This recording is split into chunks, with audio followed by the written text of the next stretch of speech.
Barky the dog from back down home. He's from a poke in a plum town. If you're driving through, you poke your head out the car window, you're plumb out of town. So I had a complete cast of characters in an old theater just down the street and around the corner from where you live. And then it was like Disneyland or a world of our own. We could do any kind of adventures in an old theater.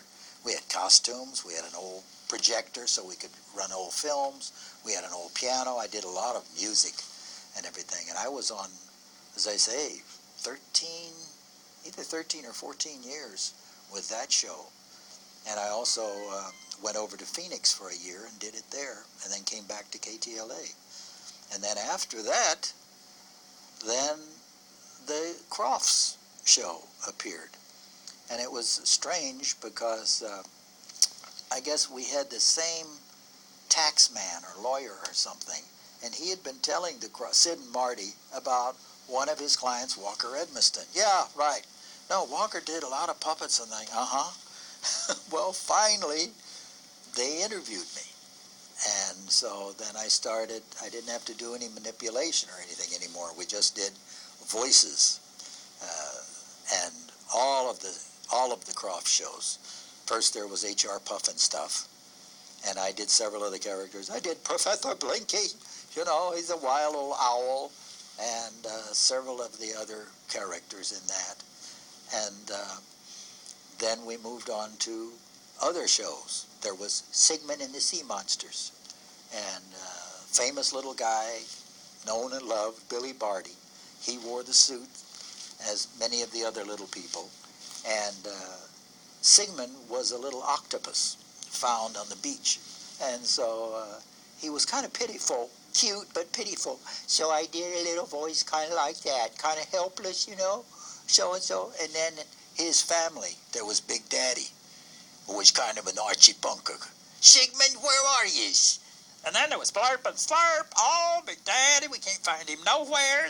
So that basically was the early part of my career. Well, I got onto the Land of the Lost just because I had been working for the Kroffts for such a long time. And they called me in and said, we have a character, you're on camera, but you'll never be seen. And I said, could you explain that? And they said, well, you wear it's kind of a lizard costume. I do. Okay, well, work is work. I'm in Hollywood. I'm in showbiz. This is rocket to stardom. I'm going to be my big chance. So I said, well, sure. So I worked with Mike Westmore, you all know from Star Trek and everything, and went up to his house. And Eniock's costume was on a wetsuit, a black skin diver's wetsuit. And I tried it on and everything. And then he sculpted the scales in clay, made a plaster cast, put them in the oven, cooked the rubber, and laid the suit down on the floor and glued all of the scales on. Then I go to put the suit on. Well, now it doesn't stretch anymore because it's all glued with this rubber. And I was like Quasimodo. I said, Mike, I can't stand up. I'm stuck. Oh, well, we got to figure out something so that I could get it. So we took the trusty knife and started slitting the suit, making big slices in it so I could breathe, so I could straighten up, because it was too late. I mean, we're under the gun now, and so we didn't have time to start over again. So that's why Eniock wears that orange costume, to cover all those slices. And at least it let a little bit of air in, because the suits were terrible. Can you imagine under those hot studio lights in that rubber suit? Actually, after a few hours filming under those lights, I could pull the sleeve out and the perspiration would half fill a coffee cup. And at one point, after, we'd been doing the shows, and there's no way you could take it off. Once you put it on, that was it for the whole day, 8, 10 hours, whatever.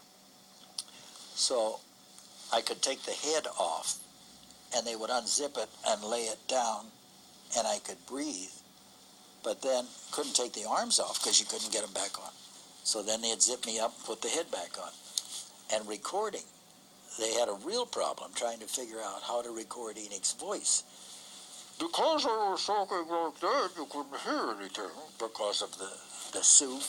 Now, we did cut a lot of the rubber away to put it in my chin so he would have some mouth action. So sound men finally figured out, hang the little tiny microphone like this one in the bridge of my nose on a band, on a headband. Then I started to speak, and he said, Walker! It started to cycle. So that's where Eniock got his voice. Very soft. When Eniock spoke, his voice was very soft. And therefore it gave it that resonant sound that he had. So, and I did many other voices on the show, of course, too. But the one show I did, people did get to kind of see me a little bit, was a show called Downstream.